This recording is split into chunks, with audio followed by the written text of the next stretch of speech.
Français parlent aux Français. Allez, on retrouve nos invités tout à l'heure. Dans un instant, Dominique Sopo, président de SOS Racisme. On va parler avec lui de ce que l'ami Jean Robin appelle la nouvelle extrême droite, cette extrême gauche qui aurait, dans sa façon de communiquer par à-coups, de façon un petit peu violente, qui aura un petit peu les mêmes procédés que l'extrême droite qu'on connaît bien. Voilà, on se retrouve dans une seconde. Oui, il y a Dominique Sopo là qu'on va appeler dans une seconde, qui est le président d'SOS Racisme. Il est là, Dominique Sopo? Ah ben très bien. Bonjour Dominique. Bonjour. Bonjour. Justement, écoutons quelques instants Jean Robin. Oui, vous disiez. SOS Racisme vient d'organiser son concert au nom de l'égalité. Ouais. Et donc on voit que c'est une lutte d'une valeur qui est très, très respectable, l'égalité, mais qui vient se confronter directement avec la liberté. Or, liberté, égalité, fraternité, c'est liberté qui arrive en premier. Et on se rend compte que c'est un choix. Il faut placer d'abord soit la liberté, et notamment d'expression, soit l'égalité. Et les antiracistes, sur une idée très respectable, encore une fois, on fait passer la liberté, et notamment la liberté d'expression, après la notion d'égalité. Et si on se tourne un peu sur l'histoire, quels sont les régimes qui prônaient l'égalité avant la liberté? Ah ben ça peut mener loin, l'égalité, l'égalitarisme. Voilà, c'est communisme et complet. Je voudrais comprendre, quand vous parlez de la nouvelle extrême droite, ça veut dire que pour vous, des gens, les mouvements antiracistes, oui. Il fait partie de ce que vous appelez la nouvelle extrême droite? Et oui, aussi étonnant que ça puisse paraître, mais par exemple, l'extrême droite classique qu'on connaît racialise le discours, ça j'ai pas besoin de vous faire un dessin. Ouais. Par contre, ce qu'on dit peu, c'est que l'antiracisme aussi racialise le discours. C'est-à-dire que Dominique Sopo, dans les interviews qu'il a données suite au concert, parle par exemple des enfants issus de l'immigration. C'est lui qui utilise cette expression. Bon bah ça stigmatise les gens. Pourquoi les considérer comme issus de l'immigration? De même, il va faire des procès en racisme anti-noir ou anti-arabe, mais jamais en racisme anti-blanc. C'est intéressant. Donc il y a, en fait, je serais presque tenté de dire qu'SOS Racisme est raciste, puisque il considère qu'il y a un racisme comme ça qui s'appelle le racisme anti-blanc, qui n'aurait pas le droit de citer. Et d'ailleurs, j'avais proposé à M. Sopo, qui pourra confirmer, un débat avec Tarek Yildiz, qui a écrit un livre, qui est un élève de Sciences Po, qui a écrit un livre sur le racisme anti-blanc et qui explique très bien qu'il y a ce racisme-là. Et moi, j'irais même jusqu'à dire que l'antiracisme... Et il n'a pas voulu, Dominique Sopo, qui vous écoute. Ouais. Et j'irais même jusqu'à dire que du coup, voilà, l'antiracisme pour moi n'existe pas en France. C'est pas vrai. Il y a des officines politiques. Là, son concert, il était subventionné à hauteur de 230 000 € par Delanoë. Et après, il vient nous dire que SOS Racisme se porte bien parce que, la preuve, ils ont pu organiser un concert qui a fait 500 000 personnes. Ah, bon, Dominique Sopo, bonjour. Bonjour. Il est content d'être là, Dominique Sopo. Il est à peine en ligne depuis 2 minutes. Il s'est pris une volée de bois vert. Bon, alors c'est vrai que il qualifie ça, Jean Robin, de nouvelle extrême droite. Il parle de la radicalité d'une certaine extrême gauche qui, sur le plan de la communication, procède parfois par amalgame, un peu comme l'extrême droite. Ça, vous l'avez compris. Mais c'est vrai que il y a une dimension discriminante aussi un peu dans l'antiracisme. Hein, vous pensez pas? Ah bon? Je sais pas, développer. Je sais pas ce qu'il y a de discriminant dans l'antiracisme. Il disait qu'il n'y a jamais eu quelqu'un qui avait été condamné pour racisme anti-blanc. Or, j'imagine qu'il y en a sans arrêt tous les jours du racisme anti-blanc. Par exemple? Ouais. J'en sais rien, je sais pas. Tarek Yildiz a écrit un livre entier avec des dizaines de témoignages. Ça veut dire que vous êtes incrédule, pour vous ça n'existe pas, vous avez l'air... Il y a eu un long silence, un long blanc, donc il n'y en a pas pour vous. Non, je sais pas, moi j'explore à voix haute. Oui, bien sûr. Mais bon, sur des pensées un peu orientées. Mais bon, peu importe.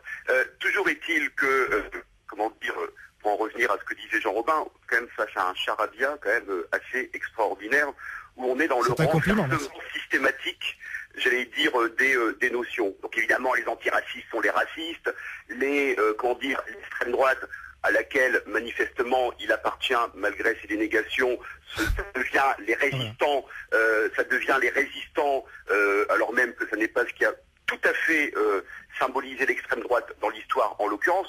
Donc ces renversements systématiques de notions sont assez grossiers, et les amalgames, les mensonges qui ont été là un bon concentré de ce que vient de dire Monsieur Robin en quelques minutes, en l'occurrence. Sur les faits, oui, sur les faits justement. D'abord parce que, par exemple, Monsieur Delanoë ne donne pas de l'argent, c'est la mairie de Paris, en l'occurrence, ce qui est un peu différent.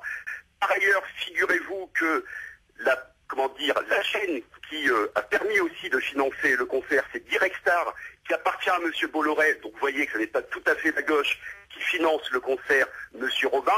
Donc ce serait bien de ne pas voir ce que vous croyez. dans les faits, comme vous dites, puisque les faits que vous commentez ne sont pas tout à fait exacts. Sur la question que vous évoquez du racisme anti-blanc, qu'il y ait des personnes d'origine maghrébine ou africaine qui soient racistes, évidemment, puisque le racisme n'a pas de frontières. Donc c'est toujours ce qu'on a dit d'ailleurs à SOS Racisme, puisque l'antiracisme n'est pas un corporatisme racial, l'antiracisme vise à faire en sorte justement de basculer dans du post-racial. Et lorsque SOS Racisme, Monsieur Robin, parle des enfants d'immigrés, il ne racialise pas le discours, puisque à moins que cela vous ait échappé, les immigrés, ça n'est pas une race. Non mais soyons simples. Soyons simples. Pourquoi il n'y a jamais eu de gens qui ont été condamnés pour racisme anti-blanc? C'est une vraie question, ça. Est-ce que ce racisme n'a jamais fait de procès en racisme? Vous savez quand même qu'il y a des lois dans ce pays, en l'occurrence, que... Non mais répondez-moi simplement, il y en a jamais eu. Oui, non mais attendez, pour être condamné, c'est par rapport à la loi et la jurisprudence. Donc pour vous répondre, je veux bien vous faire une réponse sans parler de la loi et de la jurisprudence, il n'y a pas de problème, mais bon, juste, je ne sais pas comment je peux vous répondre. Donc en l'occurrence, la loi et la jurisprudence déterminent dans le pays le fait qu'il y a des catégories de population qui sont susceptibles d'être en situation de faiblesse, notamment lorsqu'elles sont en minorité, et ce sont ces catégories de population qui vont pouvoir revendiquer en général le fait d'avoir été agressées au titre de la race, de la religion, etc., etc. La notion de racisme anti-blanc, évidemment, ne rentre pas dans cette philosophie jurisprudentielle qui existe aujourd'hui. Bah oui, mais Monsieur Robin, peut-être faites un peu des cours de droit, peut-être que cela vous apprendra à savoir pourquoi, j'allais dire, cela existe dans notre pays. Ensuite, qu'il y ait des personnes qui soient prises pour cible, éventuellement parce qu'elles sont de telle ou telle origine, et y compris parce qu'elles sont blanches, évidemment que cela existe, mais ce que essaie de faire croire Monsieur Robin, c'est que SOS Racisme serait une sorte de 5e colonne qui viendrait agresser les Blancs. Donc d'ailleurs, je tiens à faire remarquer que j'agresserais ma propre mère qui est blanche, juste au passage comme ça, mais bon, peu importe. Non, mais il dit pas tout pareil. J'ai jamais dit ça. Non, mais attendez, ne caricaturez pas. Tout à votre honneur. Non, je ne caricature absolument pas. Non, mais Dominique Sopo, on essaie d'avoir un discours intelligent. On va dire les choses clairement. Le racisme anti-blanc est une notion qui a été forgée par l'extrême droite et par le Front National depuis des années. Donc ça, c'est pas de la caricature, ce sont des faits. Voilà. C'est vrai ça, Jean Robin? Non mais ça c'est voilà, on est typiquement. Attendez, je réponds. Cela vient de la griffe qui a commencé avec le racisme chrétien, le racisme anti-occidental, le racisme l'illustration. Attendez, Dominique Sopo. D'extrême droite qui depuis des années demande que le racisme anti-blanc soit reconnu à sa juste valeur parce que pour eux c'est le vrai racisme. Non mais on peut pas parler. Pourquoi vous n'acceptez pas le principe du débat, Dominique? J'accepte la pratique du débat, mais je vous dis. Non mais il y a des millions de gens qui le perçoivent le racisme anti-blanc, donc vous pouvez pas dire que c'est un truc d'extrême droite. Bon d'accord. Eh ben donc il y a plus de débat. Il y a plus de débat. C'est comme quand vous dites à un type dans un débat, t'es fasciste, c'est pareil. Donc c'est il y a pas. Donc on n'en parle plus, c'est fini. Dominique Sopo a clos le sujet, le racisme anti-blanc. Moi je voulais juste qu'on ait un vrai débat autour d'une idée encore plus générale, c'est que vous avez forgé, non mais acceptez de m'écouter, de répondre. Alors l'idée. Je vous dis d'où ça vient ce concept. Pourquoi on est... Et pourquoi moi je vais vous dire une chose, ma mère elle est électrice du Parti Socialiste depuis toujours, et si vous lui parlez du racisme anti-blanc, c'est quelque chose qui lui parle, et pourtant elle est ouverte, et pourtant elle est ouverte, et pourtant elle est tolérante, et pourtant elle est antiraciste. Et ben c'est pour vous dire qu'elle n'est pas du tout convaincue que ce soit une idéologie qui a été construite par l'extrême droite. Alors dites pas, et alors comme ça, je viens de vous répondre. Voilà. Et alors, c'est pas un truc d'extrême droite. Donc moi maintenant j'en ai marre de ce débat, j'en ai marre. Écoutez, voilà, typique. Voilà, Dominique Sopo a raccroché. C'est dommage. C'est le problème. C'est dommage.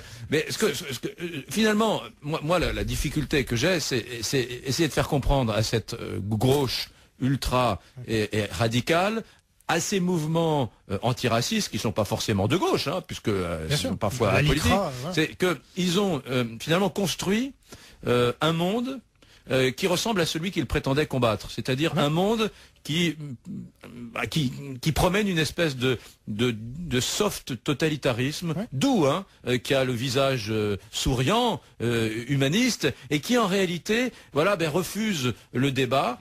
Et puis à chaque fois qu'on leur porte un coup, qui vous accuse d'être d'extrême droite. On en a une belle illustration. Je suis content que ça soit passé comme ça, parce que Dominique Sopo n'a pas répondu déjà aux arguments. C'est pour ça qu'à un moment je lui disais les faits, parce que Tariq Yildiz, il a refusé le débat avec lui, ça il n'a pas répondu. Ensuite il vous dit non mais de toute façon Jean Robin est d'extrême droite, quoi qu'ils disent. Donc là, on est dans l'hérésie. Il me semblait, j'ai regardé votre CV, vous avez été militant vert. Bah oui, j'ai commencé chez les Verts. J'ai commencé chez les Verts, je me suis fait virer des Verts d'ailleurs, parce qu'on se fait toujours virer d'un parti extrémiste quand on n'est pas extrémiste soi-même. Et puis après je suis devenu gaulliste, je me considère comme gaulliste libéral. Mais c'est intéressant parce que justement il place le débat sur le débat antiraciste aujourd'hui est un débat moral.